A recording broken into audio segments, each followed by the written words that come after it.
계속해서 베드로전서 1장, 오늘은 13절에서 16절까지 보겠습니다. 그러므로 너희 마음에 허리를 동이고 근신하여 예수 그리스도께서 나타나실 때에 너희에게 가져다 주실 은혜를 온전히 바랄지어다. 너희가 순종하는 자식처럼 전에 알지 못할 때에 따르던 너희 사욕을 본받지 말고 오직 너희를 부르신 거룩한 이처럼 너희도 모든 행실에 거룩한 자가 되라. 기록되었으되 내가 거룩하니 너희도 거룩할지어다 하셨느니라. 아멘. 좀 헷갈리는 게 하나 있어요. 존경하는 사람은 없는데 되고 싶은 모델은 많다는 거예요. 초등학교에서부터 고등학교, 대학생에 이르기까지 그들에게 존경하는 사람이 없다고 합니다. 우리 어렸을 때는 많이 있었잖아요. 저는 어렸을 때 장군이 되고 싶어서 메가더 장군을 존경하면서 그분의 위인전이란 위인전은 다 읽어가면서 그렇게 자랐던 때가 있는데 요즘은 아니라는 거예요. 물론 소수가 손을 들어 표를 하지만 대부분은 다 고개를 저어요. 근데 어떤 사람이 되려고 하느냐 물으면 답변이 빗발칩니다. 누구처럼, 누구 같은 사람이요? 라고 대답을 해요. 근데 그 말은 그 누구가 가진 포지션, 성공담, 누리고 있는 그 영화 등을 그냥 소망하는 것 뿐이에요. 그 사람의 댐댐이라든지 그런 것들을 따라가려고 하는 마음은 아니라는 거예요. 죄송하지만 우리 신학생들이나 젊은 목회자들에게 설문해도 비슷한 결과가 나온답니다. 몇몇 대형교회 목사 이름을 거론하며 그런 목사가 되기를 소원하고 있습니다마는 그러나 정작 존경하느냐 하는 물음에는 답하기를 주저하고 있다는 거예요. 사실 이런 현상의 책임은 전반적 교육 철학의 부재에서 나온 거예요.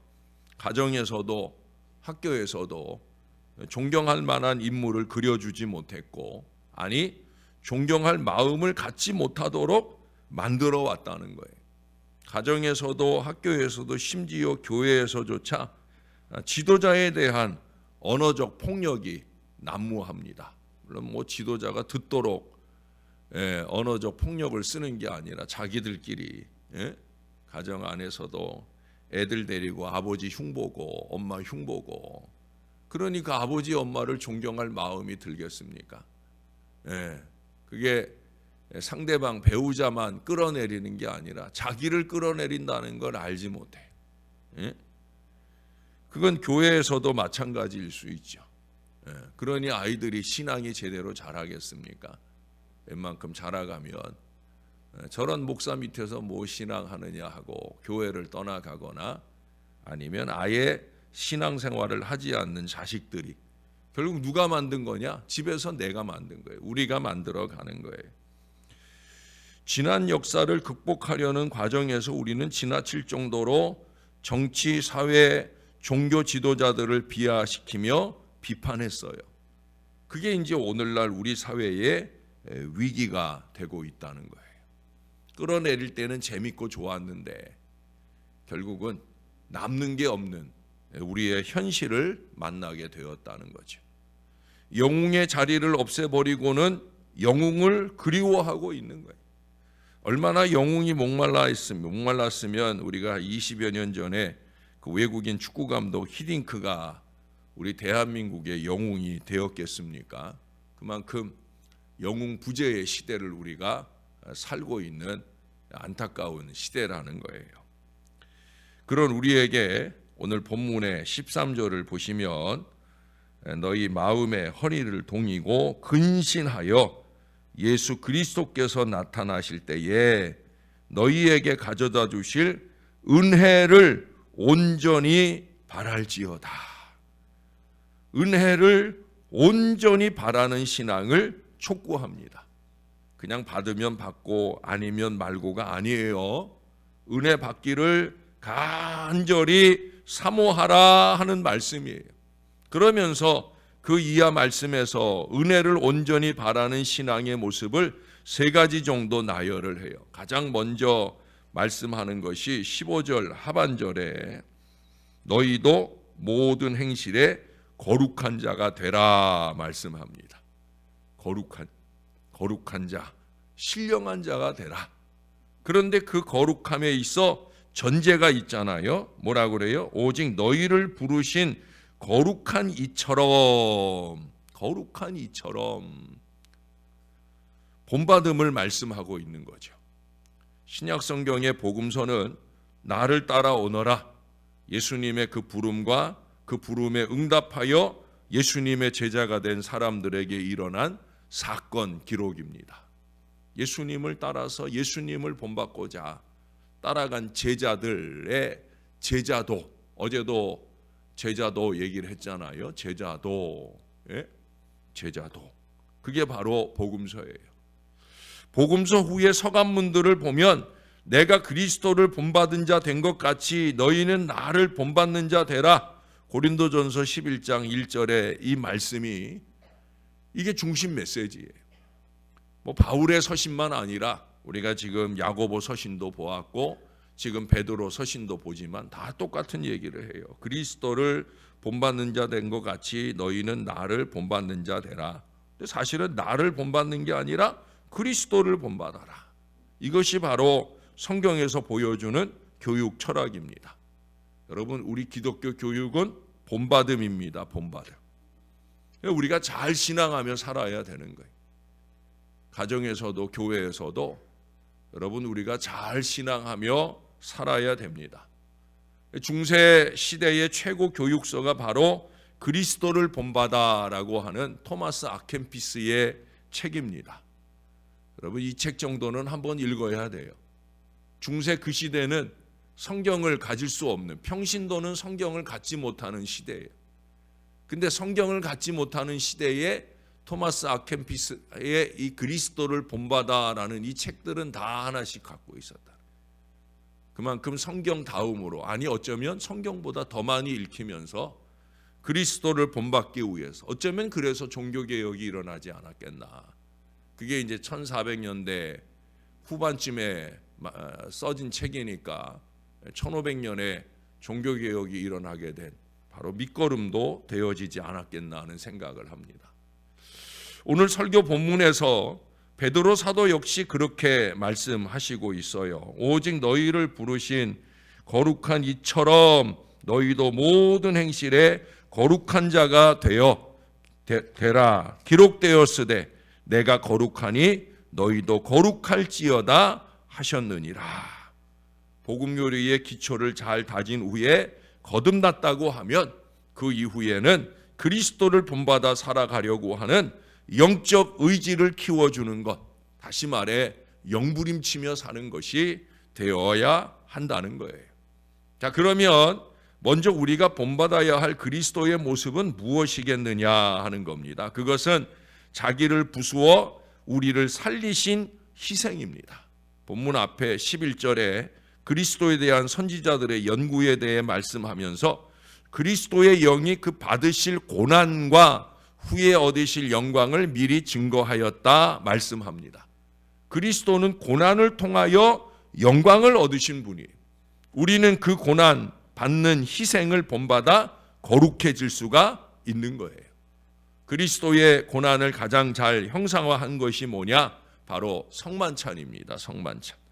성찬신 때 떡을 떼어라는 말을 쓰는데 영어 성경에 보면 break bread, 부서진 떡, 부서진 빵 이렇게 표현을 하고 있어요. 그 떼어진 떡을 가지고 예수님이 말씀하시기를 이것은 내 몸이다 하셨는데 그 예수님의 몸이 뭐냐? 부서진 떡과 같다는 거예요. 예수님의 십자가의 고난은 못 박음 당하시고 창을 찔리신 정도가 아니라 그 몸이 산산이 부서진 것이다라는 얘기예요. 그리스도의 몸이 부서진 대신에 우리의 부서진 영혼이 구원을 입게 되었다 하는 말씀이, 이게 복음이에요. 뿐만 아니라 부서짐으로 다시 하나님의 영광 보좌에 우리 주님이 앉으셨잖아요. 우리도 마찬가지. 우리가 부서지면 부서질수록 은혜를 받는 것이고요, 은혜를 받으면 받을수록 거룩해지는 이 아름다운 신앙의 역사가 우리 안에 이루어지는 거예요. 여러분, 히브리 격언 중에는요, 하나님은 부서진 것을 사용하신다라는 말이 있어요. 단단한 곡식이 부서져야 빵이 되잖아요. 포도주도 향수도 잘게 부서짐을 통하여 만들어집니다. 단단하고 질긴 음식도 우리의 입안에서 고르게 잘게 잘 부서져야 이게 소화도 잘 되고 영양분이 되잖아요. 사람도 마찬가지예요. 원숙한 인격과 신앙을 갖추려면 반드시 부서지는 과정을 밟아야 됩니다. 부서짐의 사이즈가 성숙함의 사이즈이기 때문입니다. 가을이 되면 시골에서는 도리깨질하는 장면을 흔히 볼 수 있잖아요. 거두어들인 그 곡식을 앞마당에 펼쳐놓고 사정없이 도리깨로 후려칩니다. 곡식들의 신음소리에도 왜 나만 때려? 곡식들의 저항소리에도 이제 그만 때려? 예? 그래도 농부는 아랑곳하지 않고 한참을 내려칩니다. 이리 치고 저리 치고. 그러나 사실 알고 보면 아프라고 때리는 게 아니지요. 미워서 때리는 것도 아닙니다. 껍데기를, 그 쓰잘데없는 껍데기를 벗겨내기 위함입니다. 알곡과 쭉정이를 가려내기 위함입니다. 어떤 곡식은 거기에 더하여 절구로 또 두들기기도 합니다. 더 잘게 부수기 위함입니다. 사용하기 좋게 만드는 거예요. 어떤 건 그냥 껍질만 벗겨서 사용하기도 하고, 어떤 거는 갈아서 더 부수어서 그래서 사용하기도 합니다. 잘 쓰려면 부서져야 되는 거예요. 우리의 농부이신 하나님도 우리에게 도리깨질을 하실 때가 있어요. 절구질을 하시기도 합니다. 시도 때도 없이 그렇게 우리가 너무 아파 차마 소리도 못 내는 순간도 있기도 해요. 왜 나만 때리냐고 불평도 합니다. 이렇게 힘들고 어려워서야 누가 예수를 믿겠느냐 투덜대기도 합니다. 그래도 우리 하나님의 도리깨질은 멈추지 않아요. 더 많이 부서져라 하십니다. 더 많이 깨어지라 하십니다. 더 많이 죽으라 하십니다. 이만하면 됐지 하는 수준이 없다는 거예요. 그래도 목사가 이만하면 됐지 하는 수준이 없다는 거예요. 예? 도리깨질의 강도가 하나님 사랑의 깊이인 걸 깨닫게 되어질 때까지 그렇게 주님은 때리십니다. 왜? 부서져야 사용하시고 부서진 만큼 잘 쓰실 수 있기 때문입니다. 그러면 어떻게 해야 되는가? 여기 베드로 사도의 권면은 이렇습니다. 14절을 볼까요? 너희가 순종하는 자식처럼 전에 알지 못할 때 따르던 너희 사욕을 본받지 말고, 본받는 얘기를 하면서 본받지 말아야 될 것을 지적을 합니다. 우리들이 가장 조심해야 될 것이 뭐냐? 제가 늘 자주 얘기하는 거예요. 바로 탐욕입니다. 탐욕. 그리스도를 본받는 길에서 가장 이기기 힘든 것이 욕심입니다. 야고보는 죄의 시작이 욕심으로부터 시작된다고. 야고보서 1장 14절 이하를 보면 오직 각 사람이 시험을 받는 것은 자기 욕심에 끌려 미혹됨이니 욕심이 잉태한 즉 죄를 낳고 죄가 장성한 즉 사망을 낳느니라. 그러므로 그리스도를 본받아 자기를 부수고 거룩하게 되는 것은 곧 욕심을 부수는 거예요. 욕심을 부수죠. 이 욕심은 14절의 말씀처럼 전에 알지 못할 때나 따르던 마음이, 전에 예수 모르고 살 때는 이기로 살고 욕심으로 살고 거짓으로 살고 술수로 살았지만 이제 예수님 믿고 예수님 본받으며 살려면 그거 버려야 된다는 거예요. 에베소서 4장 22절에도 썩어져가는 구습 말씀하잖아요. 어느 분이 겉으로 봐서는 멀쩡한데 비실비실해서 죽어가는 화분을 뒤집었어요. 이제 이 화분이 더 희망이 없어 보이니까 뒤집었어요. 그리고 화분을 이렇게 꺼내 그 뿌리를 보니까 그 두 줄기 뿌리가 박테리아균에 감염이 되어 썩어가고 있더랍니다. 이게 겉으로 봐서는 멀쩡한데 비실비실 죽어가는 사람들이 있잖아요. 이건 뭐 예의도 없고 도리도 모르고 꿈도 없고 거짓말만 하고 규칙을 지킬 줄도 모르며 이기적이고 뻔뻔하고, 예? 여러분, 이런 사람들은 아무리 명품 옷을 뒤집어 썼어도 비실비실 시들어가는 인생입니다. 신앙적으로 볼 때는 아무 희망이 없는, 어찌 보면 죄송한 표현이지만 교회의 독버섯처럼 자라가는 안타까운 인생입니다. 그런 사람들을 뒤집어 보면 그 두 줄기 뿌리에 딱 두 가지 박테리아가 붙어 있어요. 이기와 욕심입니다. 정말 다른 거 없어요. 네, 제가 40여 년 목회 여정을 통틀어서 단언하여 말씀드립니다마는 결국 그 근저에 뿌리박고 있는 건 딱 두 가지, 이기와 욕심입니다. 이 박테리아가 신앙을 죽이고 삶도 죽이고 안타깝게도 공동체도 자꾸 죽이고 흔들어요. 여러분, 무엇보다 거룩이 자리 잡지 못하도록 만든다는 거예요. 이걸 빨리 잘라내야 됩니다. 이걸 잘라내야, 그래야 그리스도를 본받는 거룩함으로 아름답게 채워져 가는 거예요.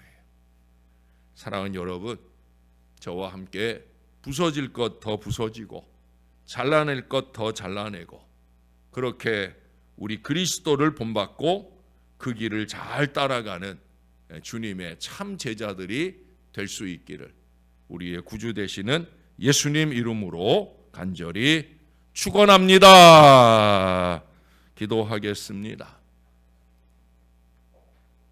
바울처럼 자신 있게 내가 그리스도를 본받은 자 된 것 같이라고 고백할 수 없는 부족한 종이 오늘도 그리스도를 본받자고 조금 더 희생하고 부서지며 조금 더 이기와 욕심을 버리고 그리스도를 온전히 본받는 이 거룩함과 신령함으로 채워가자고 감히 오늘도 하나님의 말씀을 대언합니다. 평생을 목사 되어가기를 소망하며 지금도 영부림치며 애쓰는 주제에 감히 이 말씀을 전합니다. 주님의 복음이기에, 주님의 말씀이기에 하나님이 말씀 붙들고 오늘도 또 부서지며 살고자 합니다. 저만 아니라 여기 사랑하는 주의 모든 자녀들이 언제나 말씀의 돌이깨질로 부서지고 또 부서지는 우리들이 되게 하여 주옵소서. 누구도 주님께 가는 그 순간까지 완전하게 신앙하는 사람은 아무도 없는 것을 잊지 말게 도와 주옵소서. 우리가 부족해서 말씀 앞에 서고 말씀의 거울 앞에서 말씀의 돌이키질로 통해 하나님 더 가슴 아파하며 더 부족한 나로 인해 마음 아파하실 주님을 묵상하며 그렇게 나의 잘라내어야 될 것, 부서져 버려야 될 것, 그러한 모든 것들을 하루하루 잘 씻어내는 믿음의 삶이 날마다 새벽 아침 우리에게 넘치게 도와 주옵소서. 하나님, 우리의 가정에서도 교회에서도 또 세상에서도 하나님 본받을 만한 믿음의 사람들이 많이 세움받도록 우리 하나님께서 도와 주시옵소서. 그래서 가정 안에 믿음의 본이 세워지고 교회 위에 믿음의 본이, 헌신의 본이 세워지고 그렇게 하나님이 원하시는 아름다운 신앙 공동체를 만들어갈 수 있게 은혜를 베풀어 주시옵소서. 다음 세대가 가정과 교회의 희망인데 다음 세대가 잘 믿는 신앙 역사가 이루어질 수 있게 우리 하나님께서 은혜를 베풀어 주옵소서. 저와 이 모든 자녀들에게 하나님 그리스도 중심의 거룩한 믿음의 마음을 주시고 끊임없이 우리에게 틈타고자 하는 이기와 욕심, 거짓과 술수를 깨끗하게 몰아내고 주님이 원하는 순전으로 아름답게 살아가게 도와주시옵소서. 우리 하나님, 이제 오늘부터 한 주간 동안 오경 통독 집회가 이어집니다. 아침 시간, 저녁 시간 우리가 주님 앞에 모여와 하나님의 말씀을 열심으로 읽으며 들으려 합니다. 창세기부터 신명기까지 다음 주 월요일까지 이어지는 통독 집회 여정 중에 하나님의 큰 은혜가 임하게 도와 주옵소서. 이를 위해 수고하는 모든 손길들 위에 주님께서 함께 하시고 은혜 더하여 주시옵소서.